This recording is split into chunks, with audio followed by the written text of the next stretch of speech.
Hello? Hey, hi Ovidy, how are you doing? I'm already yourself, boss. I'm doing good. Okay, just a minute. Guys, I would like you to go on Ovidy's picture and go and click those three buttons on the far right top. Then you go on, you click pin video so that we have Ovidy as our main picture. Do you see that? And also, I would like you guys to go on mute so that we can hear Ovidy clearly, and also you can hear me clearly. Then towards the end of our interview, I'm going to make you write some questions in the chat box if you have any questions. But I've got some questions which I think it's most of the things you would like to know about Ovidy and his soccer playing career. So just to give you a brief, how I come to meet Ovidy, I had just qualified as a teacher in 1998, I'm sure, and Ovidy Yeah, was in sixth grade, just like you guys. These guys, Ovidy, they're 11 and 12 years old. yeah, So he was about that age when I coached him. Uh, I don't know if I knew what I was doing. I had no experience, but I was using my my playing experience because I was playing professional soccer those days.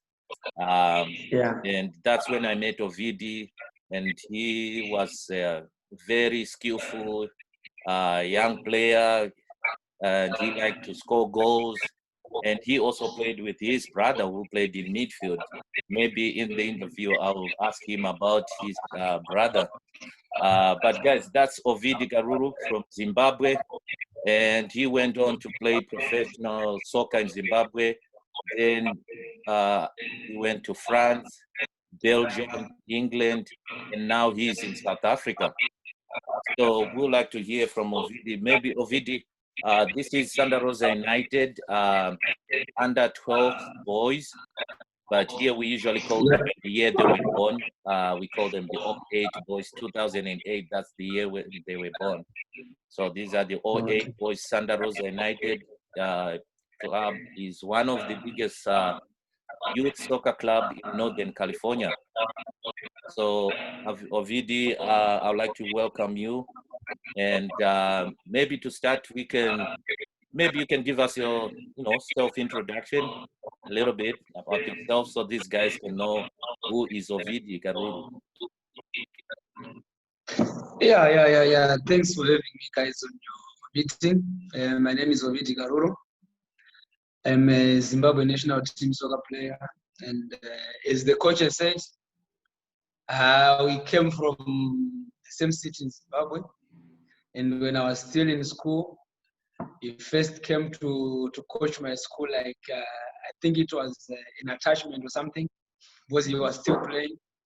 And what he taught us, like motivated us, was those were the big players in our city. Like we looked up to them. And when they come to coach us, they used to come with small gifts, small presents. Like if you perform well at training, you get a small present. So it motivated us as players. But onto that, after that, I went to a secondary school where I started playing football. With my brother, as he had mentioned. So we had quite a good combination with my brother. But because my brother was the eldest in a family, he chose to take care of the family and left playing football. But me, as a young boy, I continued. But all I can say, it was not an easy road, to be where I am today. And soccer life is not an easy road. Back in the days, we used to call it like no pain, no gain. If you don't feel the pain, you won't gain anything. Yeah. Thank you, Ovidy. So that's what put me. Yeah. Oh, nice. That's really good, Ovidy. Thank you for that. And yeah, then the other thing we would like to know is like these guys would like to know how it was like playing soccer in Zimbabwe as a young boy. Like, did you play school, and after school, did you just go home and see it, or what was it like? Yeah, as you like coach, I'm sure you know, like back in the days when you used to coach us, you know, we Yes. used to play barefooted. We didn't have like the equipment. We Yeah. played barefooted. We go home. When you go home, we used to play in the streets. Like we used to make plastic balls, you know, like from garbage, plastic. So we make our own soccer ball. We play in the streets with our guys from the hood, like you know, like same hood. We form teams where we go play after school. So that's how we get to be better players, because the hardship that we faced when we were playing soccer, it was difficult. And you know, back in Africa, it's not like they in like let's say in America or Europe, where your parents take you to go and play soccer.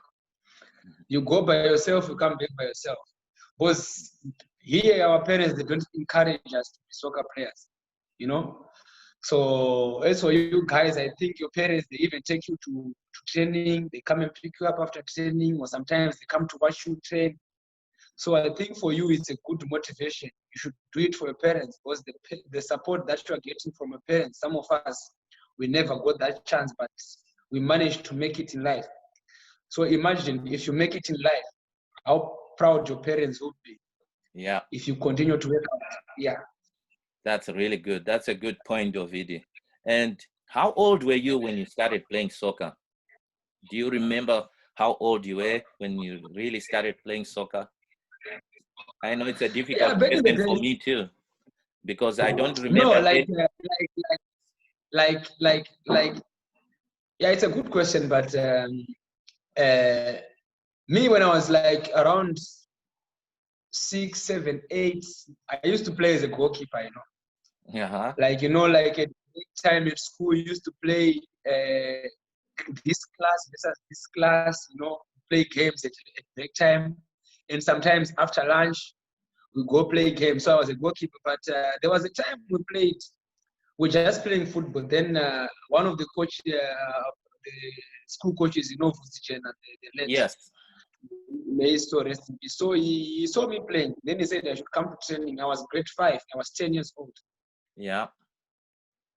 So that's when I started playing for the school For team. the school team. Yeah. Yeah, but I was not playing like, I was just there to train with the team, because I was still You're still young back young. then. Yeah, they were Yeah. older kids. Yeah. Yeah. Then in grade 6, that's when you came. Yeah.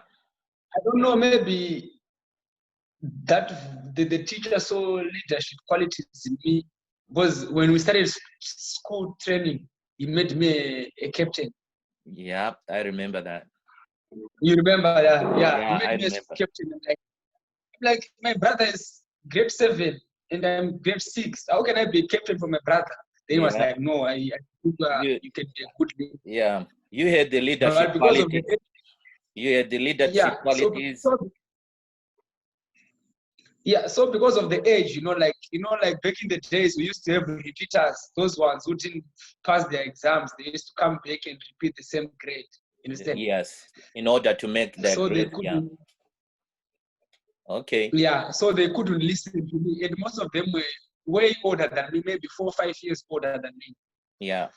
But So how did you do as a captain at that age, leading those older kids? How did you feel? yeah, Like, was it a it was not. challenge? It was not. It comes with challenges, because most of the guys that I was captaining now, they were once captains of the team when they were like grade 6 till 7. They were players who were established at our school. Like they were all known at school that this one is a good soccer player, this one is good, this one is good. So it was there were a few challenges, but you know how it is when you Yeah. are chosen, you just have to man up and do the right thing. Yeah. Then from school, you went on to play professional. When did you start playing professional soccer? And which team did you join? When I left John Bosco, my primary school, Yes. I went to Ndarama. High school. Yes. Ndarama, Yeah. So what was happening is, parents in Africa, they want you to focus on education. Yeah, they don't So actually what was give you the happening? support on soccer. Yeah. So They yeah, want you they to don't focus support. on, Like yeah, even up to now, like ever since I started playing soccer, like my parents never bought me like football boots. You understand? That's how yes, it is in Africa. That's how great yes. it is. I know Like what you're talking about. The same thing happened yeah, to me too. yeah. So what happened is I went to the secondary school. So when I went there, my brother was there. So Yeah, me and my brother were just following each other like this. yes, So I started playing in school team, but some of the teachers, like there were some divisions, uh-huh, like there were some coaches who used to come to the they preferred the players that come from their hood, like what you were doing when you came to our school to coach as a coach. uh-huh, There were coaches who were coming to our secondary schools now that were deployed to go and coach like what schools, the yeah. same thing that they did. Yeah. So So those ones they you were received some good coaching in high school. no, it wasn't good. Most of them they didn't like me, understand? Uh, Because I didn't come from their hood. okay. So what keeps you like wanting to play more, and what was motivating you to, did you ever like always think that you were going to make it in professional soccer? No, sometimes I was like, no, let me focus on school because I was smart in school. So Yeah, I was like, I no, let me remember focus. as teachers we used to discuss, and I remember teachers saying, yeah, Ovidy is smart. So yeah, Yeah. that's So good. I was like, no, let me focus on school. But there's this other teacher of ours. I think you know Mchema. By that Yes, time he was okay. he was at Gun United. Like Yes, the he was clubs an that we official fight. for the other club. Yeah. So that one used to encourage me. It was not easy. I think he was in charge of the junior football in Mashingo province. So Yes. whenever there was a tournament like that is going to be played in Harare, Bulawayo, he made sure that he comes to our house first because it was me and my brother. Okay, so he'll come and So pick you up. yeah, so he left school. I don't know, he stopped teaching. So then that's when these other coaches started to come. So they didn't like me. I saw I was giving up. But when I was giving up, then some of my friends, they were playing for Red Devils. Yeah. No, before that, I went to under 17 national team. Oh yeah, you were picked up in the under 17. I think I remember that. Under 17, I was very, very young. So I went there. By that time, I couldn't even use football because they were too heavy for me. I was not used to them, you understand? Yeah. So when we went there, the coaches liked me, but unfortunately, I couldn't secure a passport to go and play. Yeah. So I didn't make it to the team. Okay. So I came back, then I continued with school, Then some of my friends, when we were playing, they were playing for a local club, like it was in second division. Yeah. Then they were like, Ovidy, we must come and join our team. I'm like, I know, guys, I'm done. You want to focus, yeah, you want to focus on your school. school. On these guys, they kept on saying, let's go. So now they were getting a little something, in the pocket, some cash. So I'm like, They're I getting can do it. paid. They can Yeah. just go there. Then when I went there, that's when we played some provincial, like national tournament in Mashingo. That national tournament, that was my biggest stepping stone, you understand? Okay. And how old were What you? happened is I was, I think 15 by then. It 15. was, And you yeah, were it was under, I think it was 16? under 18. Under Under 8. 18. So you were Yeah, under playing up. 18. So you were playing up. You were Yeah, playing up with older kids. yeah. Wow. So what happened is we hosted that tournament in Mashingo. Uh-huh. By then I was still playing for that tournament we played in, it was played in August. The season in Zimbabwe was still on, you understand? It was still on. Uh-huh. So when we played there, it was just there. The coach was just trying me, like, okay. He wasn't, By he that didn't time I have was faith in playing, you. yeah, it was Socha Minuka. You know Socha Minuka? Yes, he's a great coach. Yeah, that one. You know how it is, like as I was saying, in our province, there are a lot of divisions whereby the coach from Majanke will always like people from Majanke. The coach from Yeah. Rejeko, So you're clubs like saying, that. okay, so you're saying they're So biased, they're like, biased in their team selection. yeah. So by that time, he wanted to play Eddie Kamtenge. There was a player called Eddie Kamtenge. I don't know if you remember. Yeah, I remember. We were playing same position, so they are from the same hood. Mm-hmm. So what happened is when they were selecting the team, they wanted Edgar to play. Yeah. And like, so, but we played together the first game, me and him, because that time he was playing me more of a defensive midfield. So you were competing for that position. So we were competing, but we played with double defensive midfield that day. Okay. And we had some older guys that we had that had taken there. You know, in Africa, sometimes they cheat, you understand? Mm-hmm. Yeah. So they took some older guys just to beef up the team, understand? So those older guys were on the bench waiting for me since I was young. If I play that, they can take me out easily. Yeah. Then you performed well. That game I performed, they had to take that Edgar out and they had to play with one holding midfielder, which was me, then two number 8. Uh-huh. Had that tournament, they pushed me, we ended up winning the tournament. Then there were Okay. people from like the Tanda Tawarova, the owners of Mashingo United. That's how you got to Mashingo United. Yeah, that's how the journey started now. Okay. So guys, yeah, just to cut it short a little bit. So Ovidy then made it to Mashingo United, which was one of the biggest club in our town, Mashingo. I also played for that team. Then Ovidy made it to Mashingo United Football Club, which was a big club. Then from there, I heard Ovidy is now in France. Then the next thing, Ovidy is in Belgium. Can you please tell us a little bit about your move to France and how it was like? How did you get there? Did you have an agent?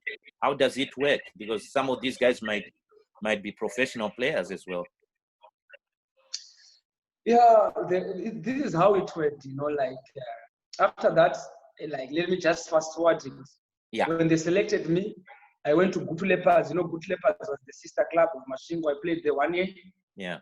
Then 2007, that's when I joined the first team, Mashingo United. Yeah. Then when I played there, I played for Mashingo for 1 year. Yeah. Then I think I had a good season. It was my first season. I had a good season. Yeah. Then I was one of the, like, you know, in Zimbabwe, they select soccer stars of the year. I was in the top level, best performers in the league. Oh wow! I was one of the soccer stars. Then in our region, I was the runner-up for the best player in our region, like Southern region. Yeah, yeah. Then at the end of that season, we went to play under 20 tournament, the Kosafa that we always play in South Africa. Yeah. The coach was Mete Vendlov. I know a lot of people know him. Yeah. He was the coach. He met with the captain of the national under team soccer team. Uh-huh. Then from there, we played the tournament, we won the tournament. Then in January, I was just there. You know, in January, Zimbabwe is off season. It's off season, so you were home? Yeah, he called me, Ovidy. I want you to go to Harare. I'm like, too much in Harare. Like, hey, I want you to go and apply for a visa to go to England. I'm like, to do what in England? Say, you're going to Newcastle for trials. I'm like, Newcastle? You know, it was something I didn't even expect, like, from nowhere. Yeah. I'm like, okay, cool, no problem. I thought it was a joke. I went to Harare. I received all the papers. I applied the visa. The next thing, I'm on the plane to England. But unfortunately, the things didn't go well. Like, you know, like, it didn't go well because when I got there, the coach who had invited me for trials was fired the night before I got there. So there was another coach. There was another coach now. So, and by that time I was already 18. So they can't sign me as to go and join the academy because if you are 18 in Europe, they treat you as a senior. You should be playing in the first team. And by that time I was still young. Yeah. So what happened is I almost gave up on football. You know, it is when you go, like when you're coming from poverty, if you go to Europe, you say, no, let me look for a job. Yeah. I said, no, let me look for a job. Let me look for a job. I stayed there 3 months without playing soccer, looking for a job. Wow. But one thing told me, like, no, Ovid, go back, restart. Yeah. So you went back to Zimbabwe from England. You went back to Zimbabwe. Yeah, I went straight back to Zimbabwe. Okay. And now you are back on training. Did you go back to Masvingo United? Which team did you join? I still had a contract with Masvingo United. Okay. So I just called, like I just told them, like I need to go back because now I was relying on people, like people's salaries. You know, like if I want money to call my parents, I need to ask for money. If I want something, I need to ask. So me, I don't want to. I like, you know, in life, you need to go get what you want. You understand? Yeah, work for it. So I just told them, yeah, let me go back to Zimbabwe and restart. I went to Zimbabwe, but like the previous year, 2007, when I was playing for Masvingo, that's when I first got my first cap for national team, senior national team. Yeah. How was it?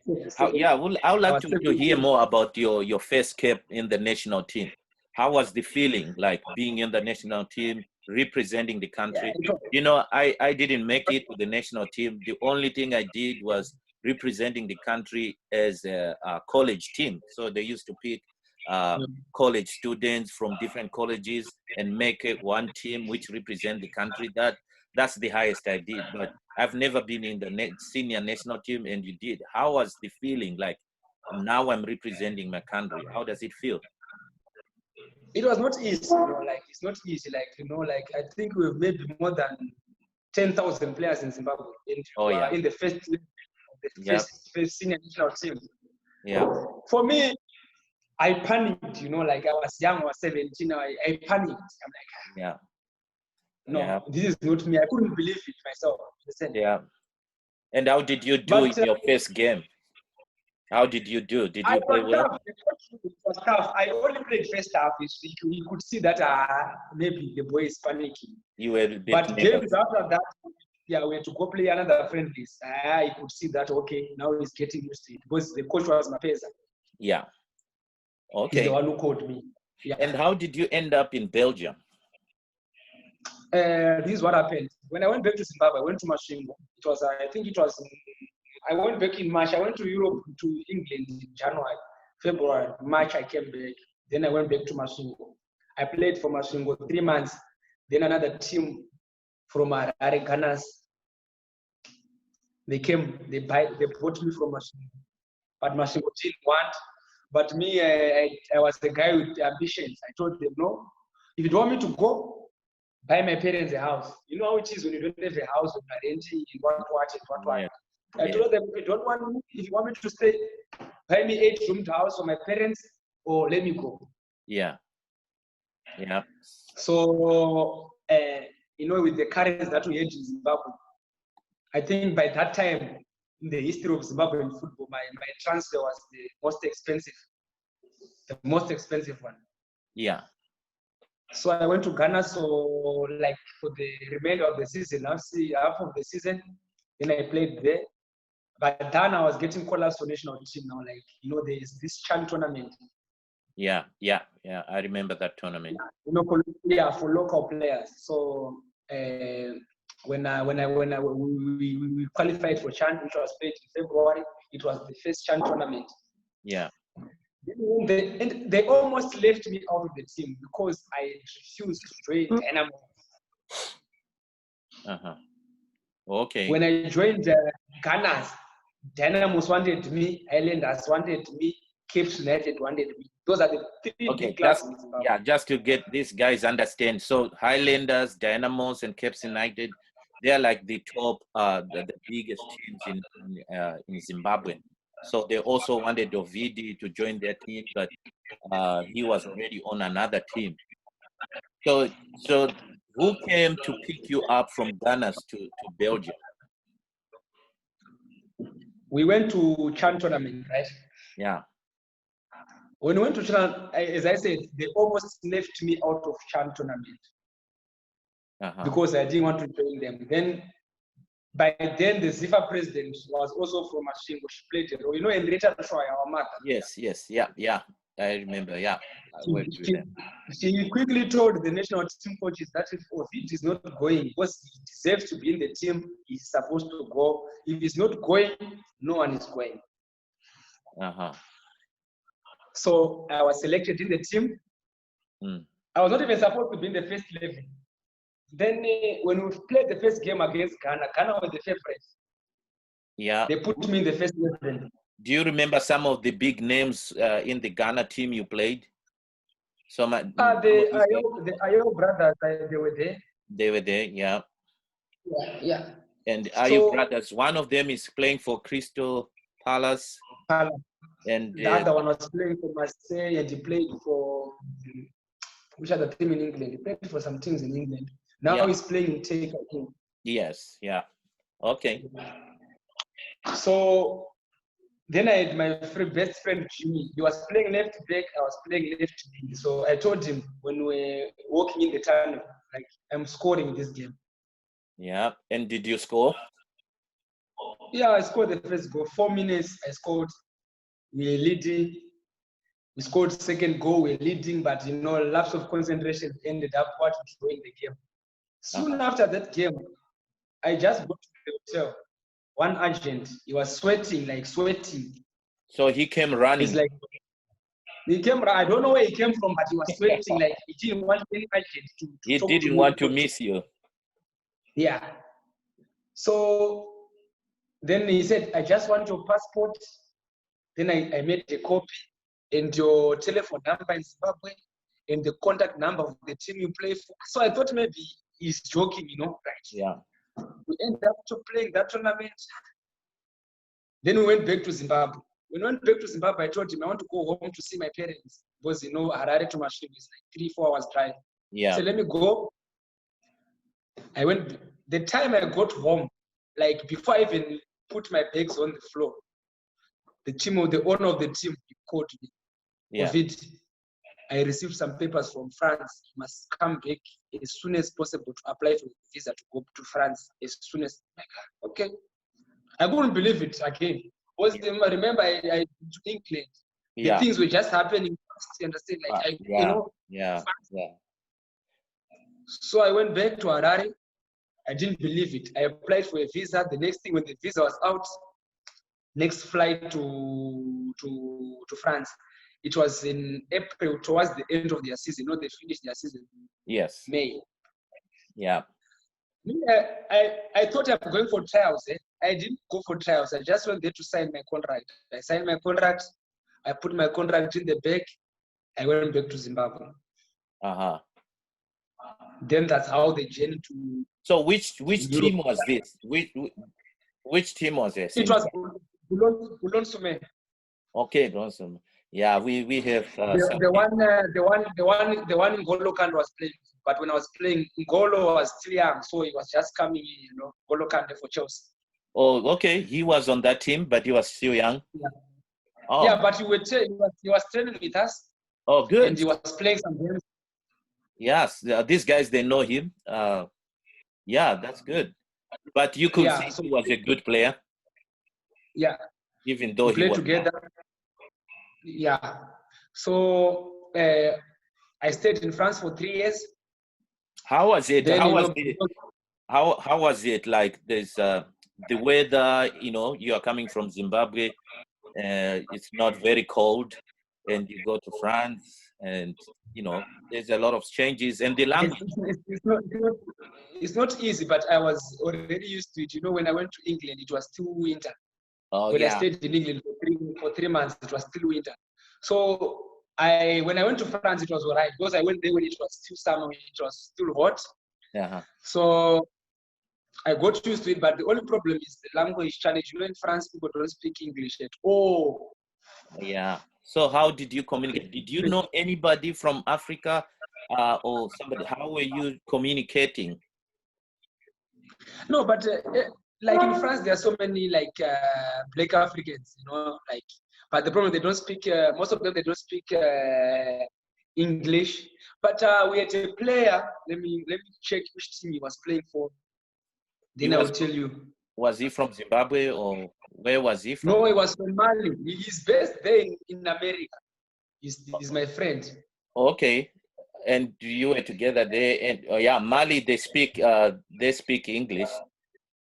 So yeah. No, they speak French, Mali.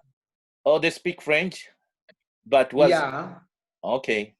But was he good in Yeah, English? his name is Bakare Sumare. Okay. He was playing for, let me check. He was playing for, yeah. He was playing for Chicago or something. Oh, Chicago. Fire. Okay, Chicago Fire. Okay. Yeah, he was playing for Chicago. Then he came to France. Yeah, he was the most expensive. So he was the guy I was always chilling with. So he was helping me with French and what. But you So know now how it is, you know, sometimes. So now can you speak French? Yeah. You know, football language. You know, Yeah, it's not a little bit. It's not difficult. It's football language. Yeah. But I can interact. But it's like now I haven't been speaking French for a long time. So Well, you know. Yeah. It's slipping away. Yeah. Okay. So from France, you said you were there for 3 seasons. Yeah. Then how did you end up in Belgium?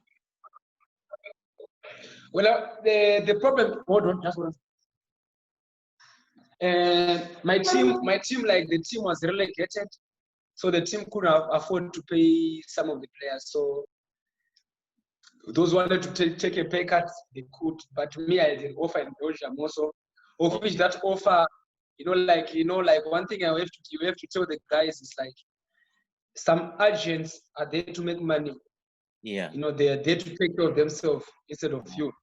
Yeah. So when it comes to agents, they work for you, you don't work for them. Yeah. So what happened is, like, the agents, they lied to me that I would get the same salary that I was getting in France. Okay. So, you know, it was a good deal, you know. In terms of level, Belgium league is far behind, in a sense. It's not that competitive, and it doesn't have money, in a sense. Okay. So And the French league, it was very competitive. Yeah. Then Belgium. Because the French League One, then I think Belgium top league is on par with the French League Two. Okay. Okay. I think even French League Two is even better in terms of paying and everything, and competition is better. Okay. All right. So I stayed. You stayed how long in Belgium? How long did you? I stayed in Belgium for 2 years. 2 years. Okay. Yeah, that's for your information. When I was doing one of my coaching courses, I met a guy from Belgium, and he knew you. He was your fan. I can't remember his name, but he's a coach here in America.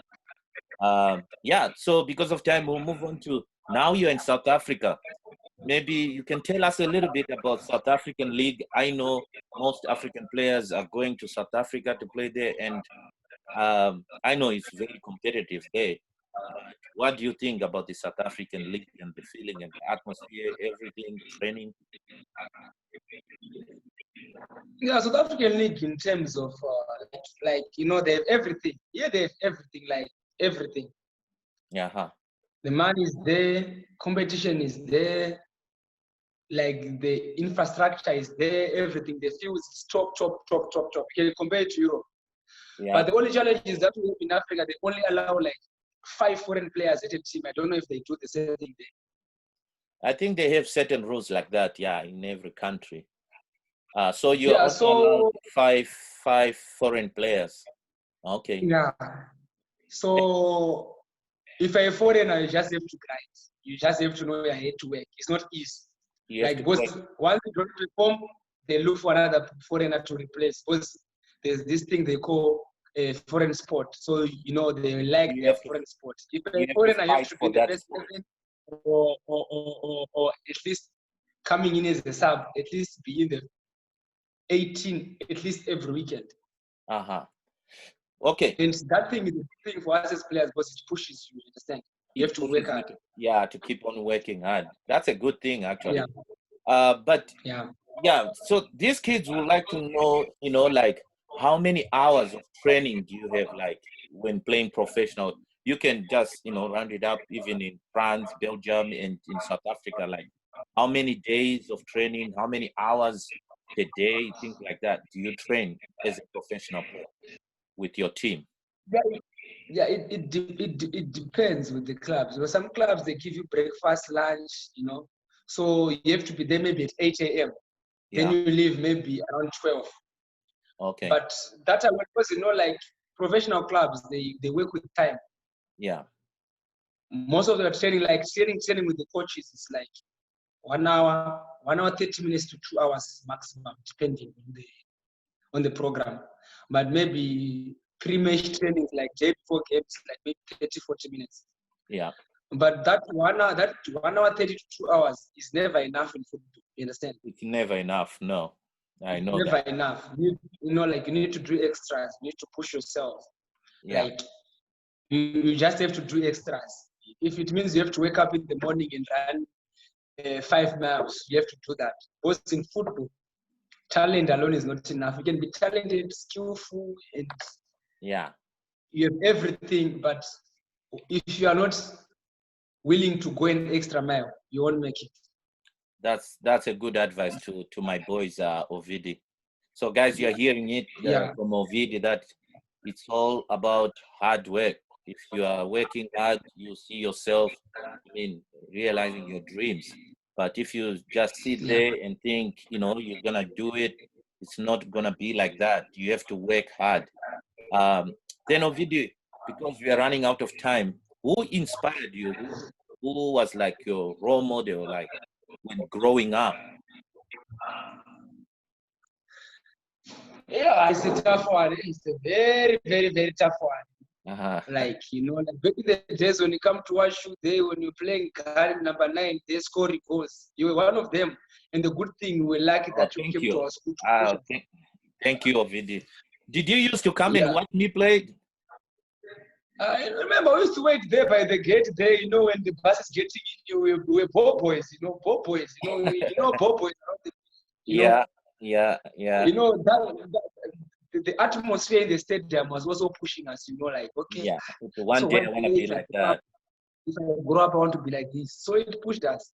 Yeah. But it was not just dreams without hard work, you understand? Oh, yeah. I remember you as a young boy who was dedicated. You really loved to play soccer.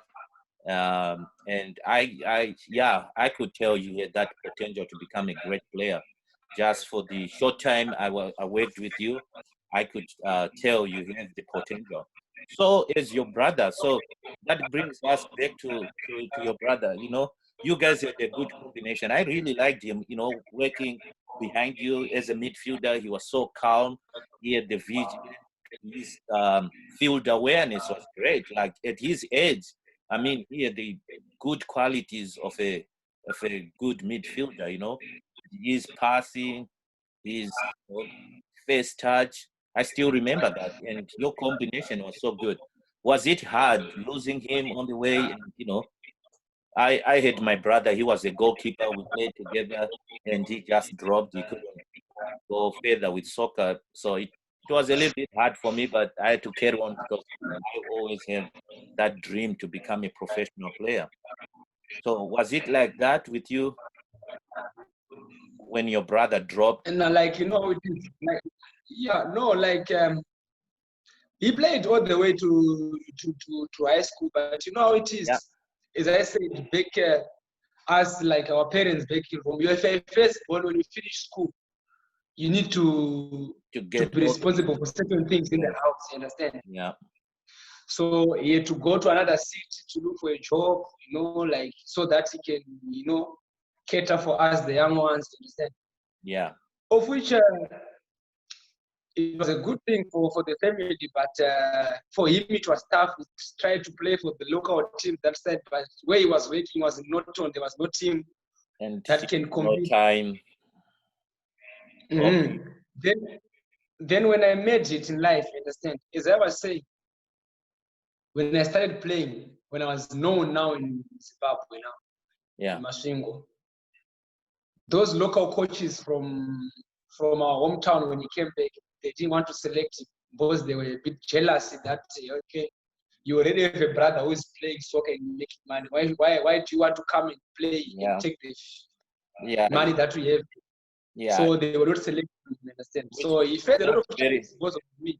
Yeah, that's very unfortunate. I mean, yeah. But even up to now, he's still eager to play. He still wants to play. I'm the one who even stops him, like, you are old. You should take care of your family now, because he's married and he has kids. I'm like, you should not stop him from playing. I'm still playing. Okay, he can play. But no, the problem is now it's difficult. They play, they go all the way maybe to another city 3-4 hours. They don't give him the money for food. Money for refreshment. No. They don't even have the salary. They're just playing for fun. Yeah. I hear you. All right, Ovidy. Now maybe the boys would like to hear how you are keeping yourself in shape during this lockdowns or shelter in place because of the coronavirus. How are you keeping yourself in shape? Because I understand in Africa there is also lockdown. You guys are not allowed to go out and play, just like us here. So how are you keeping yourself in shape? Sometimes you just have to use what you have. Yeah. Understand? I don't know if I can. Let me see if I can turn the camera. I took some balls. I took a ball and some cones. Yeah. So you train inside or outside? Yeah. Okay. Even in the house, because the apartment that I have, I just got it. It has space. I can do exercises, sit-ups, and skipping rope and play a ball alone. Understand? Yeah. Or sometimes use the parking lot. The parking lot. I put my cones there. I do my exercises. Good. Because as a soccer player, you must just use whatever you have. As long as your heart rate goes up, then you're okay. You're okay. Oh, that's good. Maybe the next one will be, these kids, just like anywhere else, they always argue like, whom do you think is the best, Ronaldo or Messi? That one is a very difficult one. Yeah, and those ones they have different qualities. Yes. To start off with. Yeah. They are different different players. Yeah. But if you are to ask me who to pick, I'll go for Cristiano Ronaldo, because I have my reasons. Yes. What are your reasons? Maybe we'd like to hear reasons. The reasons that I have is Cristiano has played in 3 different leagues with 3 different teams. Yes. Like with set of different players. Yeah, to prove to the world that he can play anywhere. Yeah. Anyway, Messi, of course, you can say is that Barcelona is a king. We can't deny it. He's a king. Yeah, he's doing very, very well, and he's a very, very good player. But the problem is, can he do what Cristiano does if he leaves Barcelona? Yeah. But me, I'm looking at it as a soccer player. Because if you're a soccer player, you have to fit in at any club. You just have to fit in. Because you never know where you go tomorrow. Yeah. Because it's like I've been to France, to Belgium, to where. Imagine if I was not performing there, I wouldn't be here today. Yeah. That's true. I kind of agree with you. I mean, Ronaldo has proved to the world like he can play with anyone, anywhere. Yeah. But I think it's also, we are so blessed to have both of them, in the past. Yeah. We are blessed. One player, Maradona, Pele. But in this time, we have these 2 guys who have been dominating the soccer world for almost a decade and a half. So this is, we are just, I mean, both of them are good. And like you said, they have different qualities, and at times it's difficult to compare them. They're both good. There is no... you can't compare them, because you just have to give them the respect they deserve, you understand? Yes. The respect, we should just give them the respect, because these guys, you can't compare, because Messi is more like a dribbler. Cristiano Ronaldo is a goal scorer. Yeah, that's true. he can get a half chance and score. And score. Messi, yeah, was, you know, like at Barcelona, they play for Messi. Yeah. Cristiano doesn't have a team that plays for him, you understand? He has to work hard. Yeah, so him is a hard worker. It's more like a hard worker. It's a true reflection of, let's say, players who come from Africa like us. It's never easy. You just have to put in the hard work. Yeah. Work hard all the time. You have Good. to keep on grinding. All right. Okay. Now. So that's what I can say about them. Okay. Thank you, Ovidy. And now, what advice will you give these young guys? Like, if some of them would like to play in college, which is a big deal here. Some of them will even want to go and play professional, like you did. And that's the reason I brought you up here, so that they can hear from somebody whom I met when he was like at the age, they are 12. And when I met you, you were that age, you were 12 years old. So what advice will you like to give to these young guys? They are doing good. I have two teams here present, and both teams have been doing good, winning trophies. You know, we go for tournaments and they've been doing good. So they would like to hear from you. What is your advice if they want to make it? Yeah, you know, in football, what I can say to them is like they should start dreaming now. Understand? Mm-hmm. And follow their dreams. Because me, when I still remember when I was still at school, when we were going for training at Mashingo, I told the guys when we were working, and I just told them, guys, I'll play in France. Yeah. And they were laughing. When I went to France, they called me and said, Ovid, do you use, do you use black magic or do you use something? Yeah. But it was just because I believed that, In your dreams. My hard work will pay. Mm-hmm. But, it's not only hard work. That's why they say, in soccer life, do your best and let God handle the rest. Because whatever you do, you must, let God lead you. Tell him what you want inside your heart. Like, God, I want to make it in life. And you make it. And one thing also, you must always respect your parents. Yes. Because those people, they pray for you wherever you go. Yeah. You might not know it. They might look as if they hate you, but those people, they are very, very important. Oh, thank you. Whatever we do, whatever we get is for them now, because they've played their part by bringing us to this world. So me, whatever I do is I work hard. Yeah. They must do extras. Yes. Okay. You have to go to the gym, you have to wake up at 5. Me, I used to wake up and run maybe 10, 15 kilometers every morning. Wow.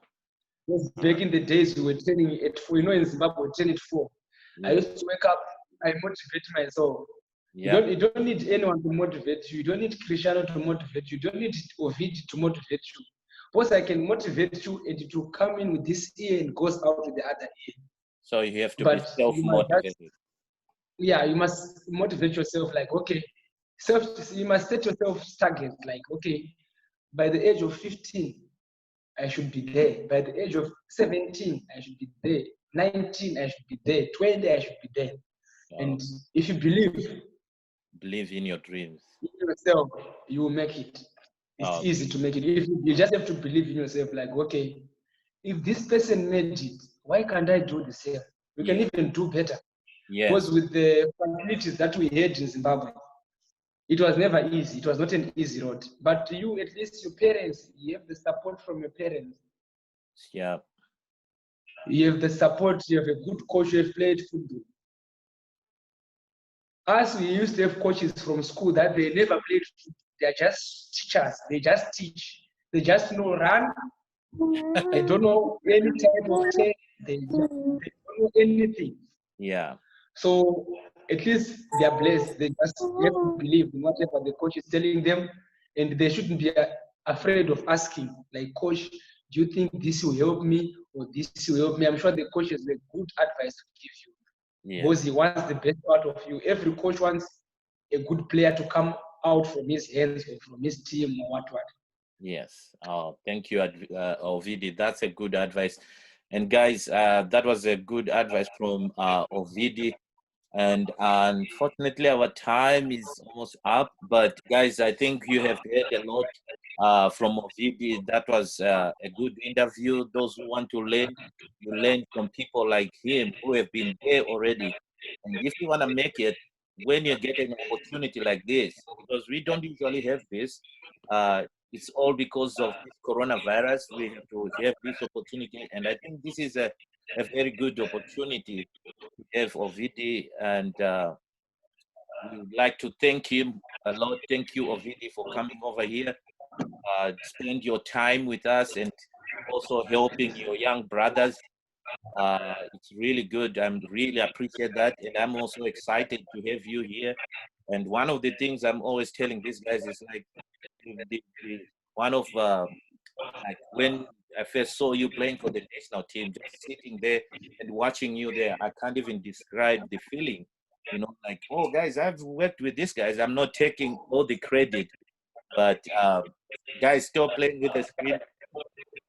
I'm not taking all the credit, like for you to be there. It's all because of me. But you know, just knowing that I've worked with you and seeing you playing for the national team, sitting on TV and telling people that, yeah, guys, I know this guy. It's such a great feeling. And I do it the same with these guys I coach here. I follow them when they go to high school. I always follow them and watch how they're doing, how they're developing as soccer players. You know, it's such a good feeling, and it's something which I really love. You know, I have the passion for the game. Now I cannot play professional, but I am ready to give my knowledge and experience, share it with these guys so that, you know, they can develop as soccer players. So we really thank you for coming up. And I know these guys learned a lot from you, and they're gonna use it. You've inspired most of them. Thank you guys for coming up. I know, we have some. Maybe one day I'll just surprise them, the American visit. You know, like I don't know much about the visa to America. I think maybe one day, because it's one of the countries that I have never been to. Yeah, that'll be good. And maybe when you're done playing professional soccer, when you go into coaching, maybe you might end up here. Who knows? Yeah. All right. So then we have to follow up and check who is making it. But definitely, they believe. It's about belief, guys. You just have to believe in yourself that you can do it, and I'm sure you can do it. Thank you. Because I trust the coach that we have. I've worked with him, and he has helped me also. You know, so you just work hard all the time. You will make it in life. Thank you, Ovidy. Thank you very much. All right, guys. Thank you for listening. I don't see some questions on the chat. I think we covered most of the things, and our time is almost up. Can you unmute and say thank you to Ovidy, guys? Let's unmute. Thank you. Thank you. Thank you. You're welcome, guys. You're welcome, my guys. I want one day I'll come and just play, guys. Okay. Thanks. All right. Thank you, Ovidy. Thank you. Sharp, boys. Okay, boys. Okay. Bye. Okay. Bye-bye. Bye. Bye.